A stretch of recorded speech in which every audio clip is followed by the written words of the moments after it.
This game of Airthings Masters is brought to you by the official browser of the tournament, Opera.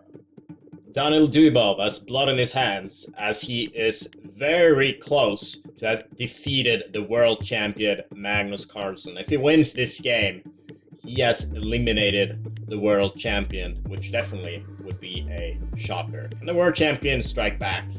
Let's see. So the opening starts with the same as the first game, with the Catalan defense. Many options here, but Dubov goes for g3 because it worked out brilliantly in the previous game. The moves are repeated with bishop b4 check and knight bd2, while here Magnus chooses to take on c4 instead of castling, which he played in the other game. Bishop g2 from Dubov, a5, a3, bishop takes d2, bishop takes d2, and b5. And as we can see right here, Magnus has an extra pawn, but Dubov is definitely going to try to make use of the fact that he has more pieces developed, which means that there is time for an attack. And indeed, plays a4, attacking the black's pawn chain. Black plays c6, defending the pawn chain. Dubov develops his queen. Bishop e7 comes. And there, h4. Dubov is once again launching an attack against Magnus's king. He is going all in. He wants to take him down. Let's see what happens. Knight bd7, h5. He is running with the pawn. Now, it could be very dangerous if he's allowed to play h6. So Magnus, he prevents Dubov from doing that, which was a great move. Knight e5. And as we can see on the bar, the computer slightly favors Magnus, but it is certainly a very, very complicated position. Here we go. Rook h4 looks absolutely crazy, but it is a very, very smart move. Potentially playing rook g4 and protecting the pawn on d4. Knight f6. King f1. Very strange, but Dubov gets his king into a better position here. Queen c7. King g1. And as we can see, the white bar is slowly raising, and if Dubov wins this game, he has officially defeated Magnus Carlsen. And now look at the evaluation bar.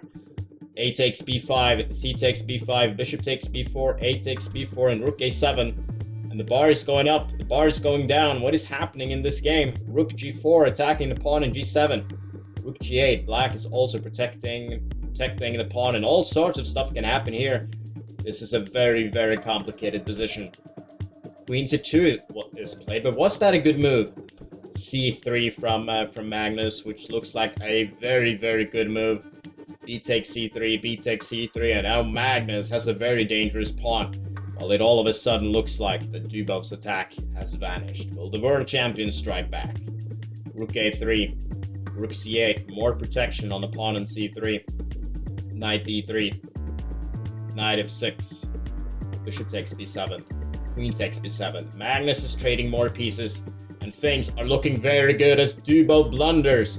Look at the black bar. The black bar shows that Dubov has a completely lost position and that the world champion is going to strike back. Rook takes c5, d takes c5, and knight takes g4, and Magnus is simply up a piece. What is Dubov going to do now? He plays c6, attacking the black queen with the points of queen takes c6 and rook takes c3. Was queen takes c6 the best move, Magnus? I'm not so sure, but according to the engines, Magnus is still completely winning after queen d6, attacking the pawn on f2 with checkmate. Dubov has to prevent that. King e7 from Magnus, protecting the threat of rook c8. But instead, rook c6 comes, and can Magnus find the right move here to have a winning position? There are several moves to glory. Magnus plays queen d8, which is a good move. Queen c5 check. The king is forced to go to f6. Is the king safe there? It does look very dangerous, but again, according to the engines, Magnus is completely winning. Rook d6, and now Magnus, you have to play correctly. There are a lot of threats and things are difficult to calculate. And now Queen e7 from Magnus, and now we see that the white bar has raised all the way up to the 3 pawns advantage for Dubov, which means that he has a completely winning position. So it turns out that Queen a5 in this position would have sealed the deal for Magnus, but no. Magnus plays queen e7, which is a computer move, but after queen d4 check, King G5 protecting the knight. F3. There is no defense for the knight, because if he does that, there will be checkmate. For example, knight f6, queen e5 mate. So Magnus is forced to give up his knight with f5, f takes g4, rook c8, but now Magnus perishes after queen f4, check, king f6, and queen takes f5, checkmate, utilizing the pin of the pawn in e6. A wonderful game with ups and downs, and I must say, a brilliant attack from Dubov, which ended up going in his way. Dubov advances today to the semi-finals. What a drama.